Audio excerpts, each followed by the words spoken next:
Movie की शुरुआत में हमें दिखाया जाता है कि कुछ लोग पहाड़ों पर बनी एक गुफा की खोज करने जाते हैं। उनका मानना होता है कि शायद उस गुफा में खजाना है, पर असल में यह जगह शापित होती है। इसलिए इस गुफा के ऊपर एक चर्च भी बना होता है। अब जैसे ही ये लोग उस गुफा के अंदर जाते हैं तो वह जगह शापित होने की वजह से टूटने लगती है और पहाड़ों से पत्थर गिरने लगते हैं और ये सभी लोग दबकर वहीं मर जाते हैं। अब नेक्स्ट सीन में हमें दिखाया जाता है कि कुछ लोगों की एक टीम जो कि समुद्र में छुपी हुई चीज़ों और खजानों को ढूंढने में काफ़ी एक्सपर्ट होती है, उन्हें उस पहाड़ के नीचे बनी हुई गुफा को एक्सप्लोर करने के लिए बुलाया जाता है। यहाँ हमारी मुलाकात डॉक्टर निक्लोए से होती है, जो इन्हें बताते हैं कि अगर हम इस गुफा के नीचे बनी एक नदी जिसकी लंबाई 90 मील है, अगर हम इसको एक्सप्लोर करने में कामयाब हुए तो यह हमारे लिए अब तक की सबसे बड़ी सफलता होगी। अब यहाँ इनकी मुलाकात होती है डॉक्टर कैथरीन और कैमरामैन एलेक्स से। यह लोग आपस में एक दूसरे को इंट्रोड्यूस करते हैं। हमारा मेन कैरेक्टर जैक अपने छोटे भाई टाइलर से कहता है कि सभी इक्विपमेंट की प्रोग्रामिंग चेक कर लो ताकि हमें कोई परेशानी ना हो। शाम के वक्त जैक सभी लोगों को बुलाकर स्क्रीन पर गुफा के बारे में सब कुछ बताता है। वह बताता है कि हम 12 दिन तक पानी के नीचे रहेंगे और काम पूरा होने के बाद ही लौटेंगे। साथ ही डॉप जो कि टीम का हिस्सा होता है, वह बोलता है कि इस काम में हमारी जान भी जा सकती है, मगर ये सब लोग अपनी जान की परवाह किए बिना नीचे जाने को तैयार हो जाते हैं। असल में इन्हें अंदाजा भी नहीं होता है कि हकीकत में इनकी मौत ही इन्हें नीचे बुला रही होती है। नीचे जाने से पहले डॉक्टर निक्लोए उन्हें एक पुरानी कथा के बारे में बताते हैं, जिसमें वह पंखों वाले राक्षस और एक राजा की लड़ाई का जिक्र भी करते हैं, मगर ये लोग उनकी बात पर ध्यान नहीं देते। अब ये लोग नीचे पहुंचकर एक कैंप लगाते हैं और दोबारा सारी चीजें चेक करने के बाद इस टीम का एक बेस्ट तैराक जिसका नाम ब्रिक होता है, उसको आगे का रास्ता चेक करने के लिए भेजा जाता है। वह समय समय पर अपनी सारी इंफॉर्मेशन भी भेजता रहता है, लेकिन तभी अचानक से उसके पास से एक चीज गुजरती है और वह उसे पकड़ लेता है। वह बोलता है कि यह एक बड़ा सा चुचंदर कुछ ऐसा ही है। तभी इतना कहकर वह बोलता है कि यहाँ कुछ है और अब केबल कनेक्शन टूट जाता है। सभी लोग काफ़ी घबरा जाते हैं और ब्रिक्स को ढूंढने के लिए वे सब भी पानी में कूद जाते हैं। उधर ब्रिक्स के पास पहुंचने के बाद उन्हें कुछ ऐसा सामान मिलता है जिससे ये लोग समझ जाते हैं कि इस जगह हमसे पहले भी कई लोग आ चुके हैं। अब इनका एक साथी केबल कनेक्शन को ठीक करते हुए भटक जाता है। वह एक जगह पहुंचकर देखता है कि वहां एक अजीब सा जीव पड़ा हुआ था। वह डायलर को इसके बारे में बता ही रहा होता है कि कोई चीज उस पर हमला करके उसे मार देती है। साथ ही उसका ऑक्सीजन सिलेंडर भी फट जाता है, जिससे एक धमाका होता है और जिस रास्ते से ये लोग यहाँ तक आए थे, अब वह धमाके की वजह से बंद हो जाता है। जैक अब पूरी टीम को समझाता है कि हम यहाँ फंस चुके हैं और किसी को भी हमारे बारे में पता नहीं चलेगा।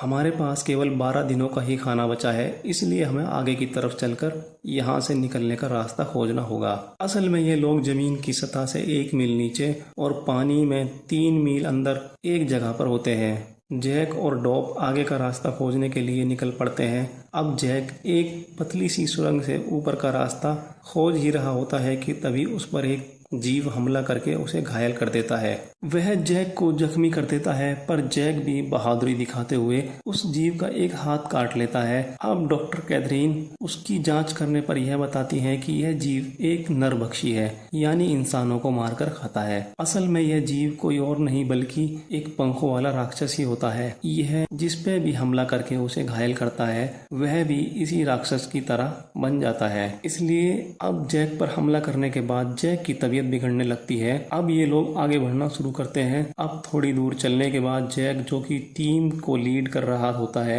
वह कहता है कि मुझे ऊपर की ओर से पानी की आवाज आ रही है, इसलिए हम ऊपर की ओर चढ़ाई करेंगे। मगर यहाँ ब्रिक्स, जो कि सोडी की मौत से काफी ज्यादा नाराज था, वह सोनार गन से चेक करके यह बताता है कि हमें नदी के बहाव के साथ चलना चाहिए। मगर सब जैक की बात मानकर आगे बढ़ते हैं। काफी देर चढ़ाई करने के बाद अब ये लोग 20 मिनट का रेस्ट करते हैं। वहीं कैमरामैन एलेक्स, जो कि हर चीज की फोटो ले रहा होता है, जैक को उस पर गुस्सा आ जाता है और वह उसका कैमरा तोड़ देता है।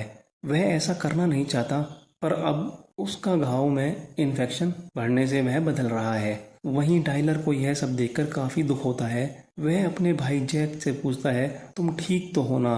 और जवाब में जैक कहता है, मुझे तुम्हारी मदद चाहिए, हमें एक साथ रहना होगा, नहीं तो कोई भी जिंदा नहीं बचेगा। इधर वह जीव यानी राक्षस भी छुपकर इन सब पर नजर रख रहा होता है। असल में ये कई सारे होते हैं।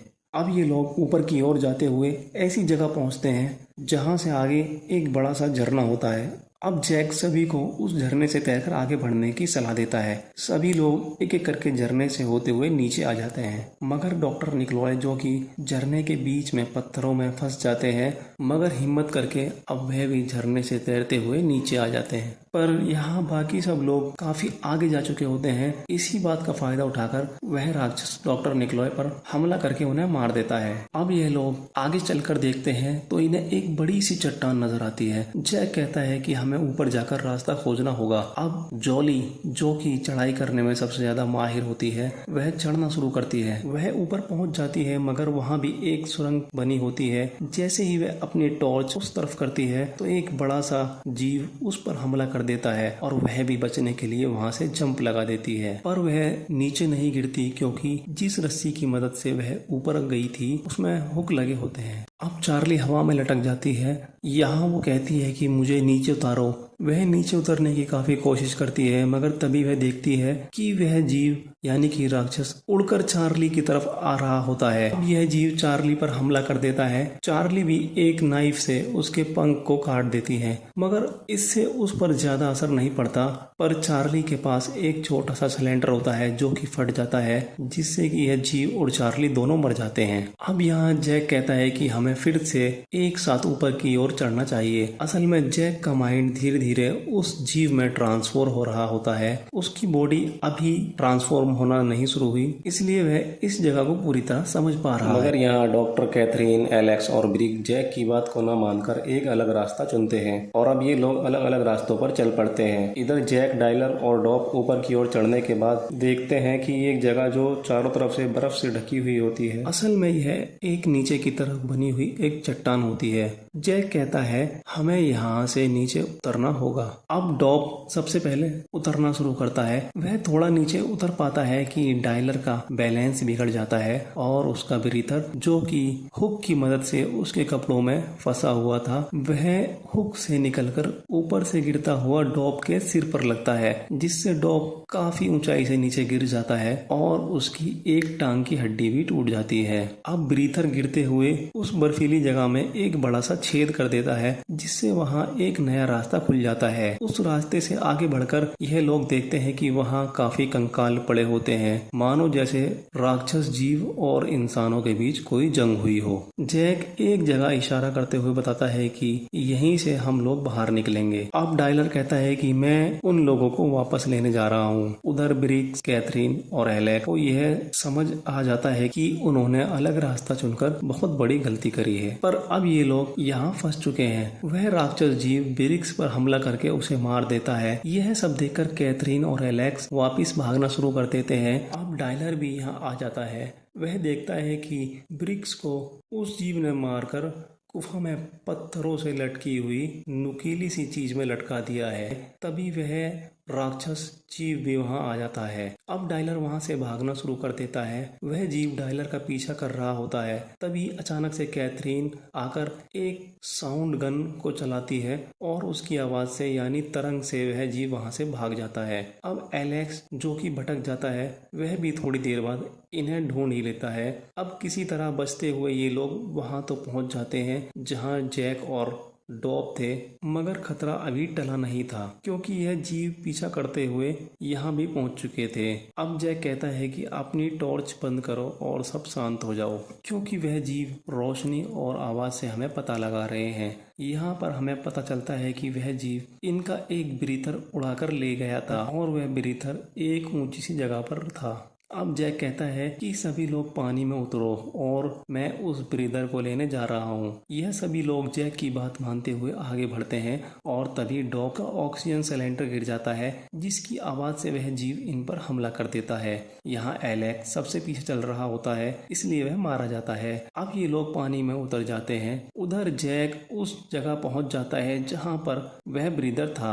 असल में वह ब्रीदर इसलिए लेने जाता है क्योंकि इन्हें अभी भी काफी देर पानी में तैरकर जाना था और ब्रीदर के बिना यह इम्पॉसिबल था। वह ब्रीदर डायलर की तरफ फेंक देता है और उन्हें वहां से भाग जाने के लिए कहता है। तभी वहां एक जीव आकर जैक पर हमला करता है और अब जैक के पास एक साइलेंडर था जिसे वह स्पार्क करके ब्लास्ट कर देता है, जिससे एक तेज धमाका होता है और वह गुफा अब टूटने लगती है। असल में वह चाहता है कि वह इस गुफा को ही नष्ट कर दे ताकि आज के बाद यहाँ कोई भी ना आ सके। पर धमाका होते ही यह लोग वहां से तैरकर बाहर सतह में ऊपर की ओर आ जाते हैं और वह गुफा हमेशा के लिए बंद हो जाती है। दोस्तों, इस कहानी से हमें एक सीख यह मिलती है कि एक अच्छा लीडर ही होता है जो अपनी टीम को बचाने की खातिर अपनी हर कामयाब कोशिश करता है, यहाँ तक कि वक्त आने पर अपनी जान भी दे देता है।